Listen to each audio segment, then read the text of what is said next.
Recently, I watched an episode of Black Mirror with my girlfriend. I've already seen all the episodes, even the ones before Netflix bought them out, which is when the series was at its best. And going back to them has been a lot of fun, especially with somebody who's never watched the series before. And it's also pretty scary how much they predicted or commented on, which leads to me going into long rants after each episode and having a discussion with my girlfriend about them. But the episode I want to talk about for this video is the second episode of season 1, 15 Million Merits. And there's a lot to unpack in this episode, such as alienation from labor, the prawn industry. There's so much I could cover. If you want me to cover Black Mirror as a whole, just let me know in the comments. But anyway, to get to the meat and potatoes of this video, basically the plot follows Bing, who falls in love with a girl who is taken advantage of at a talent show and forced into the prawn industry. He raises enough money to finally go on the talent show, and he just has a complete meltdown on the judges and the society watching his downfall. You prepared a speech? I just knew I had to get here, to stand here, and I knew I wanted you to listen. Show us something real and free and beautiful. You couldn't. Fuck you from me! For us! For everyone! Fuck you! I'd like to hear you talk again. And sadly, due to YouTube copyright, I can't post the actual clip. You should watch the episode yourself on Netflix. But essentially, his speech boiled down to calling out how artificial society is, how the people up top prey on the people at the bottom, and how nothing is quite real in this society, and that they're just forced to buy a bunch of stuff. Which, I'll drink to that one, buddy. The interesting twist of this episode comes when the judges actually want to monetize what he's saying. The judges and audience don't really internalize any of what he said in the speech. They all just want him to have a talk show for their own entertainment. At the end of the episode, it's shown that Bing took the deal, and all he does now is just record videos of him talking about how shitty society is while holding the glass shard to his neck as a gimmick. It's also shown that people are able to buy his glass shard for their virtual avatars, which brings us to the topic of this video.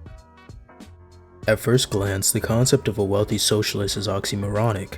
Socialism as an ideology advocates for the equitable distribution of wealth and resources to foster a more just society, along with workers owning the means of production. However, wealth is often accumulated within capitalist systems which prioritize profit maximization and individual accumulation. This obviously leads to a rift between personal wealth and socialist principles. I believe that the true critique isn't about socialism or wealth, but rather an attack on character most times. For example, if someone is poor or lower middle class and supports Marxism, the narrative will be that they only want socialism because they're lazy and jealous of the rich. If someone is upper middle class or rich, the narrative will be that they're obviously a grifter that doesn't care about wealth distribution or the working class. And if they're financially average, then they're just stupid commies. In summary, the game is rigged when you're politically against the status quo. However, for the sake of nuance and cementing my argument, I'll be using one of the most infamous examples of this paradox. Boy oh boy, where do I begin? My glorious King Hasan. Hasan Piker, a progressive commentator and self-proclaimed socialist, has faced some fair criticism for his affluent lifestyle, including his ownership of luxury items and an expensive LA mansion for his family to live in. His critics argue that Hasan's wealth undermines his credibility as a socialist advocate. I've thought about this dynamic a lot, especially as a growing leftist creator, and now that I'm monetized, I have to directly take into account choices like putting ads on my videos, or basically doing the labor of editing, recording, researching, etc. for free. And I think I'm gonna do something brave in this video. I'm going to defend Hasan Piker a little bit. Regardless of political ideology, we're all forced to operate within the parameters of capitalism and recognize the limitations of individuals affecting mass political change. I'd argue that Hasan and other breadtubers reaching millions of people and exposing them to new schools of thoughts and analysis can be helpful if it's actually organic content. Hasan is just one streamer. Could Hasan hypothetically gather a militia of 3,000 viewers to storm the White House? Yes, but it won't solve anything, and please don't arrest me. Could Hasan and other breadtubers hypothetically build wells in poor countries like Mr. Beast? Yes, but it wouldn't solve the economic and environmental problems for those people. Socialist critics often fail to recognize the constraints individuals face within economic systems. A singular person, no matter their wealth or beliefs, cannot single-handedly overhaul an entire economic system purely through donations and charity. This isn't to say though that volunteering and charity aren't good and that we shouldn't stick to our principles. However, I'm saying the critique of Hasan and other breadtubers wouldn't change even if they gave away all of their wealth. I would also probably bet a large amount of money that if Hasan somehow donated all of his net worth to various charities, people would still get on Twitter and make fun of him and say that he's not actually making a change and now he's broke, or that it's virtue signaling and pandering. All of this isn't to say that we shouldn't stick to our values whenever we can and inspire others to do so.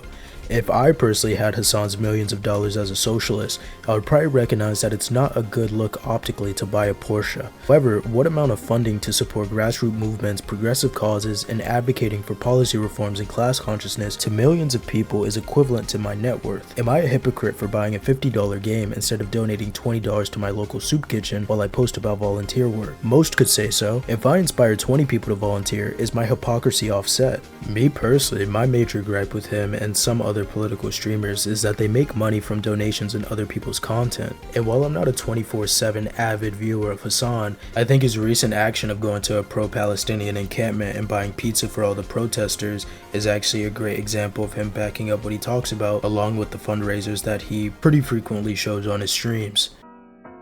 There's a lot of parallels between online political commentators and Bing. Me, along with other breadtubers, post on a platform owned by Facebook and post on social media that are also owned by rich people such as Elon Musk. And Hasan is paid by Twitch, which is owned by Amazon, which is owned by Jeff Bezos. So both are speaking on platforms owned by people that they hate. Also, both of them are kinda in an uphill battle with the societies that they fight against. In Bing's case, even though he touched the audience with his heartfelt speech, at the end of the day, all they wanted was entertainment and just to have the feeling of fighting back against the system while they watch the TV and pedal their bikes. In our world, I'm a bit of an optimist, and I think that a lot of people want change in this world and they can rally behind whoever they want to. I also think that Hasan has a lot of room for improvement and that he can capitalize on his audience size in order to make an actual sizable change. 15 million merits doesn't necessarily call out one side of the political spectrum or one person, but it's rather commentary about how people will flock to entertainment in order to vent their political frustrations instead of actually uniting and working together. It's easier to turn on a video of SJWs getting owned and a guy saying that wokeness will be the death of America rather than going outside, touching grass, and talking to people that are actually in your community. From the leftist perspective, there's nothing wrong with watching creators like Hasan, Second Thought, me, or anybody else, but putting it into action and not just wallowing in cynicism and political anger is way better than sitting on your ass, donating money, and complaining about society. At the end of the day, I think we should all stick to our values as best as we can, but there's never going to be something that pleases everyone, and there's never going to be a sole person that can change a system alone. However, through education and organization, anything is possible.